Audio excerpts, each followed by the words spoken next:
Hello everyone, I'm Altricia Eve Mendoza, the supervisor of Smoke and Bear Restaurant. For today's vlog, we will be having an instructional video about COVID-19 safety and awareness in the hospitality industry according to the Australian industry requirements. The first one that we will answer, what is COVID-19? COVID-19 is an infection disease caused by the most recently discovered coronavirus. The ones that were mainly targeted by this virus are the people who have little or no immune to COVID-19, and it is easily spread from person to person. In recognizing the potential signs and symptoms of COVID-19 are non-specific. This means that the disease prevention or its signs and symptoms can range from asymptomatic people or no obvious signs or symptoms to those who with mild symptoms or like those associated with a common cold. The most common symptoms are fever, dry cough, fatigue, coughing up slime, shortness of breath, sore throat, headache, muscle or joint ache or pain, body chills, while in less common symptoms, the following are nausea or vomiting, nasal congestion, diarrhea, coughing up of blood or blood-stained mucus, intensively red eyes, water discharge from the eyes, and light sensitivity. Once a person has been exposed to coronavirus, signs and symptoms may start in as little as 2 days or take as long as 14 days, and you have to report your symptoms to your respective supervisor under a company as per compliance for leave permission inside the workplace.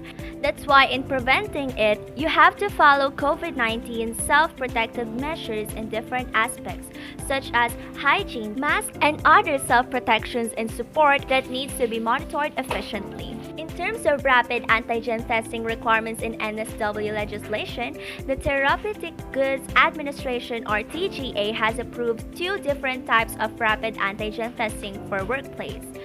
Point-of-care testing, which is implemented on-site and requires medical supervision, and rapid antigen self-testing kits, which can be done at home and do not require medical supervision. Routine rapid antigen testing is not required in NSW and it is not routinely recommended. In covering the expenses of rapid antigen testing kits, businesses are responsible for procuring their own test kits in line with the TGA requirements.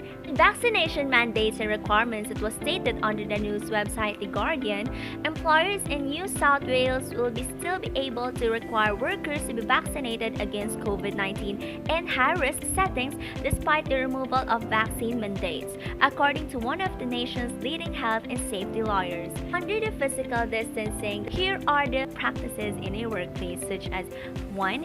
Keeping 1.5 meters away from others wherever possible, avoiding crowds and large gatherings, and lastly, staying at home if you have any cold or flu symptoms. Rather than the people inside the area, food safety should be indulged too.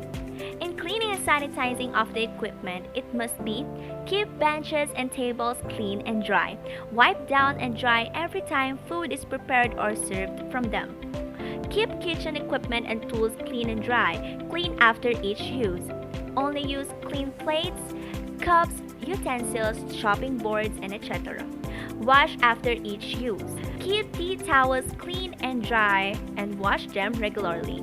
After using a tea towel to dry dishes, hang it up to dry. Let's now jump to contactless service that was practiced in New South Wales. Under this service in restaurants, it was always in the check-in and check-out to collect the personal information of the customers for compliance. And the tool that they used here is the QR code or the quick response code. The data protects the community in allowing timely contact tracing by NSW Health. Always remember that even if you are vaccinated, you still need to check in when you enter the premises and check out after you leave the premises to be traced by the NSW Health your contact with people. Let's now try to find the laws and regulations about the possible risks and consequences in case of non-compliance by the business. The most common risks that the business faces are spreading information of the customer without their permission, non-compliance of work health and safety. Under Privacy Act 1998, it is very important because it protects the handling of personal information about individuals that includes the collection, personal information in the federal public sector. In case of non-compliance, the new regime will increase the maximum penalty penalties for misuse of personal information by entities covered by the Privacy Act, from $2.1 million for serious or repeated breaches to the greatest of $10 million, while under Work Health and Safety Act 2011 number 10, it regulates workplace health and safety, or WHS in NSW. It specifically aims to protect people at workplaces healthy work environments. In case of non-compliance, fines, imprisonment, or both, and more that should be tackled immediately under WHS laws and regulations. They Oh, I think it's time to go at the work now. I hope you enjoyed this little formal instructional video, and don't forget to visit Smoke and Bear restaurant in the future. Bye!